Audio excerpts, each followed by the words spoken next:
성소수자에게 축복 기도를 했다는 이유로 이동환 목사에게 내린 출교 처분은 교회의 징계 재량권을 일탈 남용한 것이라는 법원의 판결이 나왔습니다. 지난 15일 수원고등법원 5민사부는 이 목사가 기독교 대항암리회 경기연회를 상대로 제기한 연회재판위원회 판결 무효 확인 소송에서 원고 승소 판결했습니다. 감리회의 징계가 재량권의 일탈 남용이라고 판단하며 출교 처분은 무효라고 판결했습니다. 재판부는 이 목사의 행위가 출교라는 최고 수위 징계를 받을 정도로 중대한 사안은 아니라며 특히 고발권이 없는 목회자들이 고발한 절차상 하자도 징계 무효의 근거가 됐다고 봤습니다. 이 사건은 이 목사가 2019년 인천 퀴어 문화축제에서 성소수자를 축복한 것에서 비롯됐습니다. 이 목사가 이후에도 성소수자 연대 활동을 이어가자 경기연회 소속 목사들이 동성애 동조라며 고발했고 감리회는 지난해 출교를 결정했습니다. 재판부는 출교는 교인을 교적에서 삭제하고 교회에서 내쫓는 최고 수준의 징계라며 종교의 징계 기준은 신중해야 하며 교단 내부 논의가 중요하다고 강조했습니다. 한편 이동환 목사는 뉴스토마토와 통화에서 한 걸음 내딛는 판결에 연대해준 분들에 감사하다고 전했습니다. 이에 손솔 진보당 의원은 정체성과 신념 때문에 공동체에서 배제되는 일이 생기지 않도록 국회도 법원 판단에 발맞춰 차별금지법을 제정해야 한다고 밝혔습니다. 뉴스토마토 송정은입니다.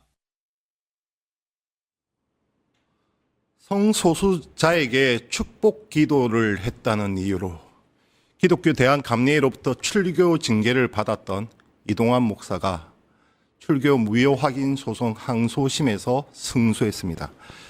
이번 판결로 차별금지법 제정의 길이 열렸다는 평가입니다. 관련해서 두 분 당사자이십니다. 이동환 목사 그리고 손솔 진보당 의원 모셨습니다. 두 분 안녕하세요. 네, 반갑습니다. 네. 먼저 목사님, 어떤 발언을 하셨고 무엇이 징계 사유가 되어서 출교 처분까지 받으신 거죠? 저는 2019년에 인천 퀴어 문화축제라는 곳에서 이제 축복식을 기획을 하셨고 거기에 그 집례자 중 한 명으로 이제 초대를 받았습니다. 네네. 그래서 거기서 올라가서 이제 제가 한 건 이제 축복식이라는 것이었는데 그 내용은 뭐였냐면 이제 우리는 모두 평등하다. 네네. 그리고 우리는 모두 하나님 앞에서 존엄하고 이제 용기를 가지고 좀 뭐 이렇게 사랑을 품고 살아가자 이런 내용의 어떤 축복의 내용이었고요. 그리고 이제 꽃을 뿌리는 거기에 참가자들을 향해서 이제 그런 퍼포먼스를 좀 했습니다. 예, 근데 이제 저희 제가 속해 있는 기독교 대한감리회에는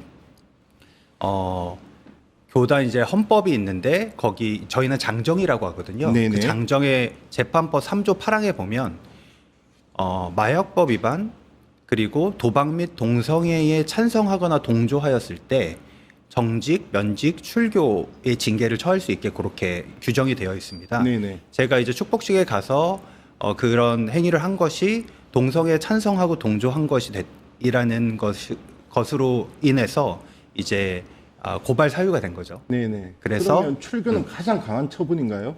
아니면 제명이 가장 강한 처분인가요? 네, 출교가 가장 강한 처분이고요. 출교는 목사직에서 면직시킬 뿐 아니라 교회 안에서 아예 이제 신자로도 못 남게 내쫓아 버리는 게 출교입니다. 그래서 소송을 제기를 하셨고 네. 1심은 결과가 어떠했습니까? 저희가 이제 재판이 두 개가 있었습니다. 네네. 하나는 정직 2년을 받았고 그다음에 또 추가 고발을 당해서 이제 출교를 교단에서 당했었는데 정직 2년에 관한 건은 1심에서 각하, 2심에서 기각, 그리고 대법에 올라가 있고요. 네네. 저희가 항소해서 출교에 관한 건은 1심에서는 무변론 승소했고 저희가 네네네. 2심 이제 저쪽에서 항소를 해서 항소심을 했는데 얼마 전에 있었던 이제 수원고법 판결에서 저희가 이제 승소를 했죠. 그러면 이번 판결로 다시 교단 복귀는 가능하게 된 겁니까? 네, 아마도 그럴 것 같습니다. 다만 감리회 측에서 대법원에 항소를 할지 안 할지를 좀 지켜봐야 될 것 같고요. 만약에 항소를 한다 그러면 대법 판결까지 봐야 될 것 같고 그렇지 않다 그러면 뭐 항소를 포기한다 그러면 이제 완전히 복직을 하게 됩니다. 의원님, 이번 소송 그리고 판결 어떻게 보셨습니까? 사실은 오히려 종교의 언어로 누구를 배제하는 것이 더 문제이고 누구를 축복하고 환영하고 사랑하자라는 이야기를 했는데 네네. 출교 조치된 거는 정말로 부당한 처분이었다고 보거든요.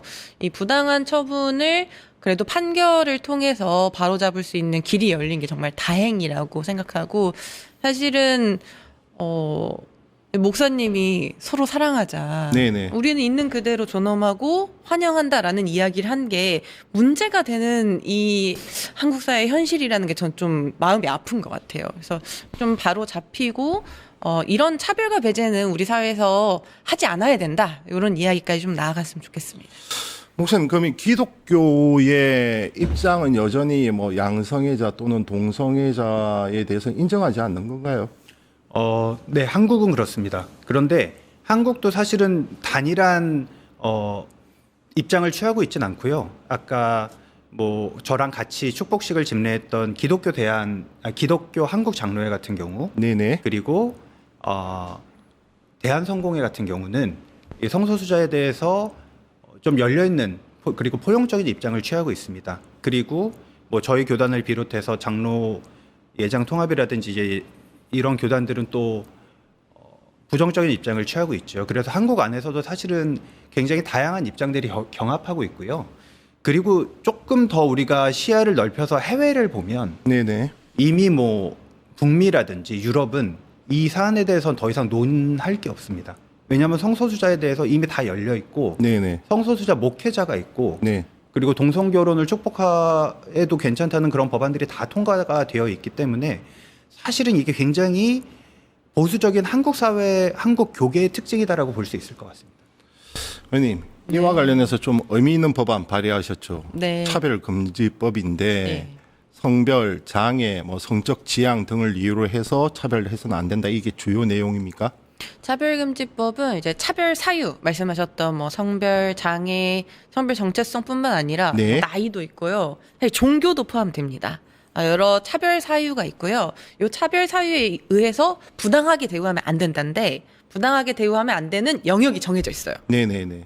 고용할 때 네. 채용하고 뭐 승진하는 영역 그리고 서비스 이용 그러니까 카페에 들어오게 하면 안 된다. 뭐 예를 들어 성소수자는 들어오지 마세요. 이런 거 안 된다는 거죠. 네네. 중국인 들어오지 마세요. 이런 것도 안 되는 거고. 네. 그리고 교육 훈련하는 영역에서 부당하게 대우해서는 안 된다.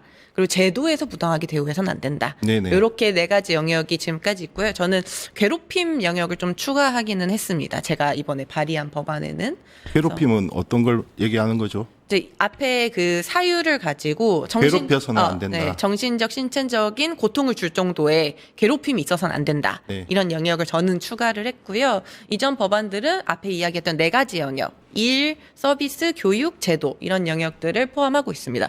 그래서 사실 차별 사유에 대해서만 집중하시는 분들이 뭐 말도 못하게 하는 거 아니야, 생각도 못하는 게 하는 거 아니야, 검열하는 게 아니야 이런 오해 그리고 또 의도적인 왜곡도 많은데요. 차별금지법은 정확하게 행위, 제가 말씀드렸던 차별 영역에 대해서 부당한 대우란 행위를 있을 때 그건 안 된다. 그리고 시정해라. 시정 조치를 해서 이런 일이 반복되지 않도록 하자. 여기까지 하는 법입니다. 그러면 지금 법안은 어떤 단계에 있습니까? 이제 제가 발의를 했고요. 네. 제가 1월 9일자로 발의를 해서 상임위에서 이제 논의를 해야 되죠. 네. 요 대표 발의하셨고 몇 분이 총 서명을 했나요? 네, 10명 채웠습니다. 네, 10명. 네, 10명을 딱 채웠습니다. 네. 그래서 찍자마자 바로 올려! 해가지고 바로 올렸고요. 이제 상임위 열리고 거기서 안건 상정돼서 논의가 상임위가 돼야 되죠. 어디- 법사위입니다. 법사위. 바로 법사위로. 네, 네. 차별금지법은 법사위 소관이라서요. 네. 아쉽게 제가 법사위 네, 알고 소속이 있습니다. 아닌데 논의가 될 수 있게 하려면 아무래도 사회적으로 이 차별금지법이 다뤄졌으면 좋겠다 이런 여론들이 조금 더 많이 생겨야 될 것 같아요. 여야 거대 양당 간사들의 입장은 좀 어떻습니까?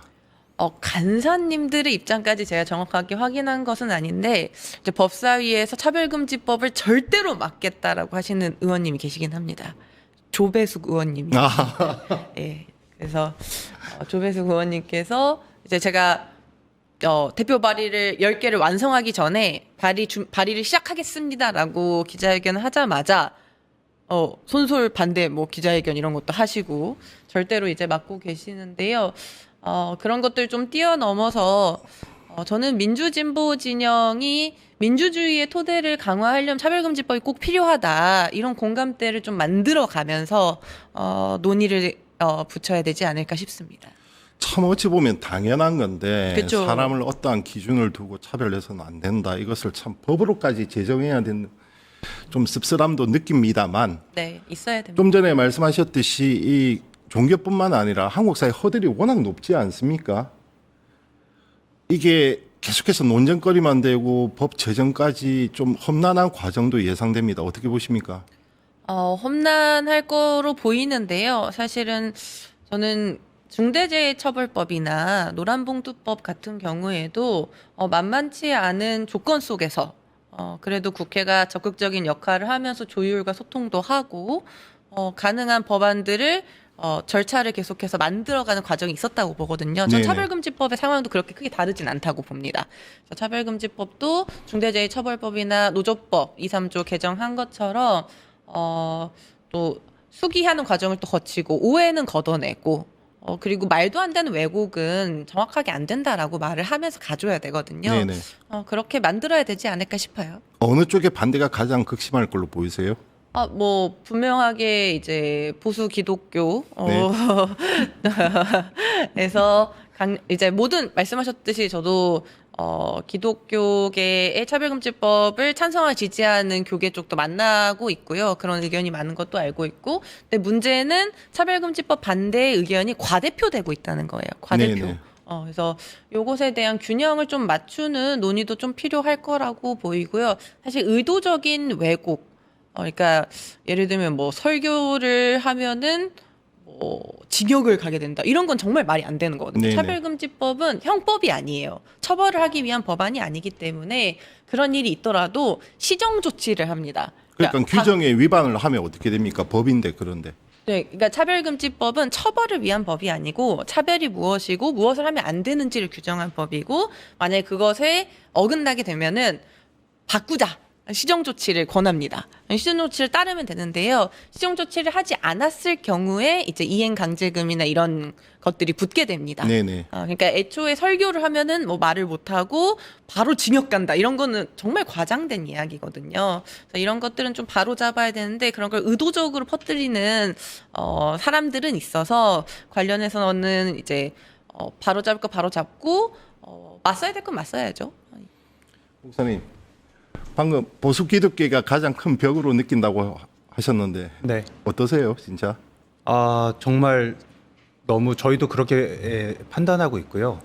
사실은 뭐 지금 이전에도 이제 차별금지법이 몇 차례 발의됐었고 그 역사들을 보면 가장 그것들을 좌절시키고 좀 가로막았던 게 보수 개신교계의 어떤 네네. 반발들이었던 것 같아요. 그래서 저희도 이제 사실은 아까 과대표 의원님께서 과대표 말씀해 주셨는데 정말 맞거든요.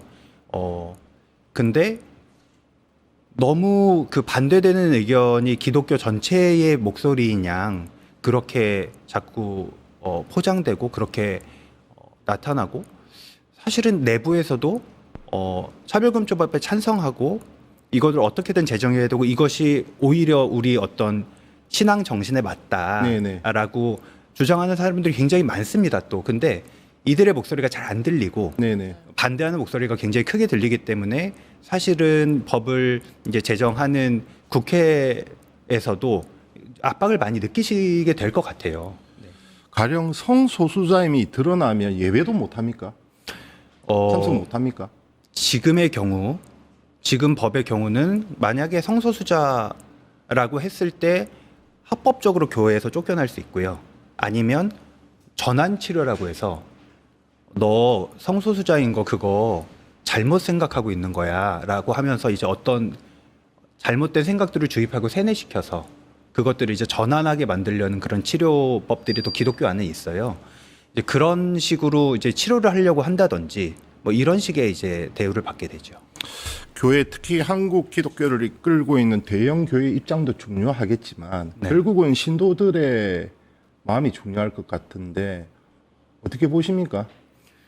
저는 우리 그게 언제 지난번 국회에서 발의됐을 때라고 생각하는데 저희가 한번 설문조사를 한 적이 있을 겁니다. 네네. 전반적으로 차별금지법에 대해서 찬성하는지 반대하는지 우리 국민의 70% 이상이 차별금지법이 필요하다라고 얘기를 했었고 그 네네. 얘기는 사실은 교회 안에서도 적어도 절반 이상의 사람들이 이것에 대해서 찬성하고 있다라고 저는 보여지고 네 그렇게 생각하고 있는데 문제는 뭐냐면 이제 반대하는 사람들은 너무 당당하게 이것들을 반대하고 막 이렇게 하는데 조금 찬성하는 사람들은 상대적으로 이 안에서 소수자라고 느껴서 네네. 그 발언에 있어서 굉장히 조심하게 되고 또 이런 법들이 있으니까 내가 불이익을 받을까 이제 이런 생각 때문에 사실은 조금 더 자기 목소리를 못 내는 경우가 많이 있습니다.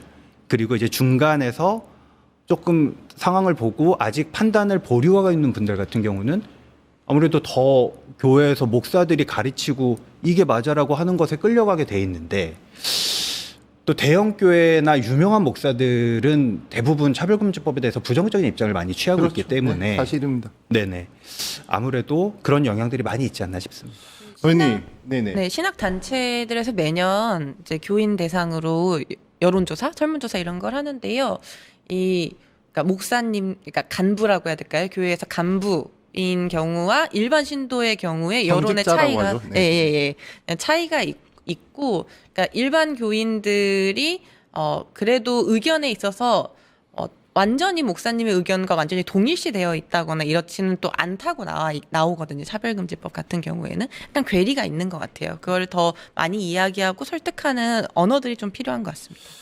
의원님, 이게 2017년이었죠. 지난 17대 국회에서 차별금지법이 처음 논의된 지 거의 뭐 20년째 저 이제 19년 됐어요. 예, 제정되지 못하고 있는 사실입니다. 그러면 이 허들은 분명히 확인된 거고 그것이 보수의 벽이었든지 뭐 허들은 확인됐는데 그렇다면 민주당의 도움도 좀 필요할 거고 네. 입법 과정에서 그 외에 이제 시민사회나 이렇게 연대해서 목소리를 내야 되고 이것은 저는 진보당이 정말 제기해야 될 문제라고 보는데 이 차별금지법이 실제 국회에 본회의까지 문턱까지 넘기 위해서 어떠한 전략들을 앞으로 어떻게 연대해 나갈 것인지 그게 좀 중요할 것 같습니다. 물론 이제 시민들의 여론적 지지도 필요하겠죠. 네. 근데 저는 22대 국회가 왜 차별금지법을 다뤄야 하는가에 대한 이유를 다시 한번 좀 짚어야 된다고 보는데요. 저는 한국 사회 극우화를 막으려면 지금 차별금지법 필요하다. 이렇게 이야기를 하고 설득을 하려고 합니다. 저도 그 정당 현수막 혐오 표현이나 집회 시위에 대해서 또 반혐중 집회를 하는 것 그리고 형법 개정안도 준비를 하고 있는데 이게 보면은 이제 혐오를 범죄화하고 처벌하는 것까지 국회가 지금 논의를 하고 있어요. 근데 이게 차별금지법 없이 가면은 코어 근육을 만들지 않고 팔다리 근육만 강화하는 그런 격이거든요. 그러니까 민주주의 사회로 더 공고하게 만들려면 혐오, 범죄, 혐오, 선동 처벌하고 막아야 되지만 그걸 하려는 코어 근육, 차별금지법을 만들고 가야 된다. 한국 사회 극우화를 막으려면 특히 내란 이후에 벌어지고 있는 윤 어게인 세력이나 네네. 공주자들의 행태를 보면 혐오와 차별을 연료로 사용하거든요. 요거 막으려면 반드시 차별금지법 필요하다 이런 말씀 드리면서 22대 국회가 오래된 이야기니까 사회적 약자를 위한 거니까 이건 너무 당연한 이야기고 네네. 그럼에도 불구하고 22대 국회가 지금 해야 되는 이유가 분명하다. 혐오를 막아야 내란과 같은 사태를 재발을 막을 수 있다. 이런 호소를 좀 절박하게 드리려고 합니다. 지금까지 이동환 목사, 손설 진보당 의원이었습니다. 힘내십시오. 두 분 감사합니다. 감사합니다. 네, 감사합니다. 감사합니다. 유튜브 구독하고 실시간 채팅과 댓글을 남기시면 매일매일 7천 TTCO를 드립니다. 참여 방법은 통통물 어플을 다운로드하고 회원가입과 로그인을 해주세요. 마이페이지에서 나의 회원 고유 번호를 복사해주세요. 유튜브 구독 후 실시간 채팅이나 댓글창에 고유 번호를 한 번만 입력하면 준비 끝! 지금 유튜브 채팅과 댓글 쓰기 참여하고 실천 TTCO 받아가세요.